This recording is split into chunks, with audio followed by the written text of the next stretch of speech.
Non responsive यानी अनुत्तरदायी, ऐसा व्यक्ति जो न्यायालय में अदालत में ठीक से उत्तर नहीं देता हो उसे क्या कहते हैं? Non responsive. मतलब कोई वकील साहब जिरह कर रहे हों और जिरह करने पर जब हम उदाहरण के स्वरूप बता रहे हैं, जिरह करने पर जब व्यक्ति सही से उत्तर नहीं देगा न्यायालय में तो उसे ही नॉन रिस्पॉन्सिव कहेंगे। उसके बाद देखेंगे जजमेंट रिजर्व। जजमेंट रिजर्व, जब सुनवाई पूरी हो जाती है लेकिन अदालत तुरंत निर्णय नहीं देता है उसे ही जजमेंट रिजर्व कहते हैं। जैसे किसी मुकदमे में पूरी सुनवाई पूरी हो गई, पूरा एविडेंस, जितने गवाह थे सबकी गवाही हो गई या ये एडमिट हो गया है, जो जिनने से एडमिट होना है जिनने से एडमिट हो गया, या फिर जो भी साक्ष्य होने थे, जो भी साक्षी थे वो सारे साक्षी पूरे हो गए हैं, 313 बन गया, आर्गूमेंट हो गया, वो फाइल जजमेंट में चली गई, लेकिन जो है कि जजमेंट क्या है, तुरंत नहीं हुआ, उसमें डिले हो गया, यानी बाद में होगा, उसे ही जजमेंट रिजर्व कहते हैं। उसके बाद देखेंगे कैविएट। यह एक प्रकार का अनुरोध होता है। कैविएट क्या होता है? यह एक प्रकार का अनुरोध होता है जिससे अदालत कोई आदेश पारित करने से पहले संबंधित पक्ष को सुने। मतलब अर्थात है क्या, जो वादी होते हैं उसमें जो कैविएट दाखिल करेगा वो वादी हो जाएगा।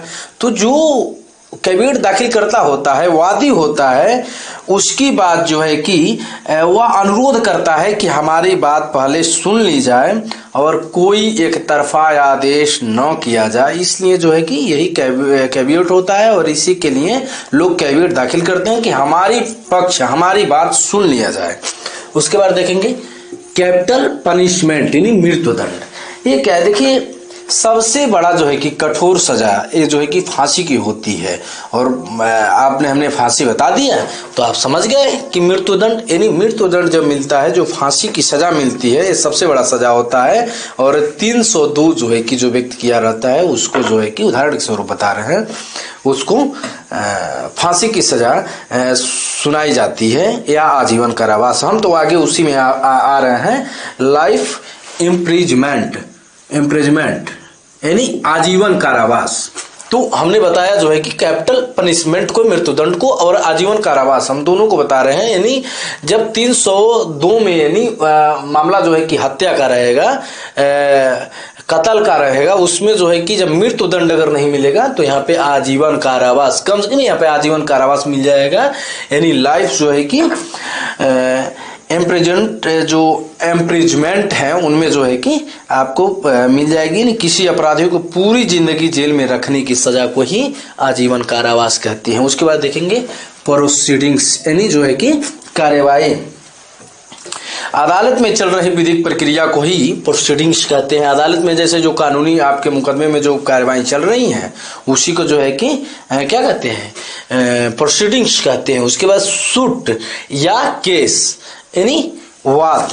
ये क्या है, देखिए यह औपचारिक प्रक्रिया है जो किसी विवाद को न्यायालय के समक्ष लाने के लिए शुरू की जाती है जिससे न्याय मिल सके। जब कोई व्यक्ति जो है कि यह औपचारिक जो है कि प्रक्रिया होती है, किसी विवाद को न्यायालय में समक्ष जब लाती है, जो वाद जैसे जब दाखिल होता है तो उसी से क्या होता है, वाद दाखिल होगा, उसके बाद जो है कि न्याय मिलेगा। जब जज साहब सुनेंगे वाद दाखिल होने के बाद और अंत में जब निर्णय होगा तब जो है कि न्याय मिलेगा। उसके बाद देखेंगे श्योरिटी यानी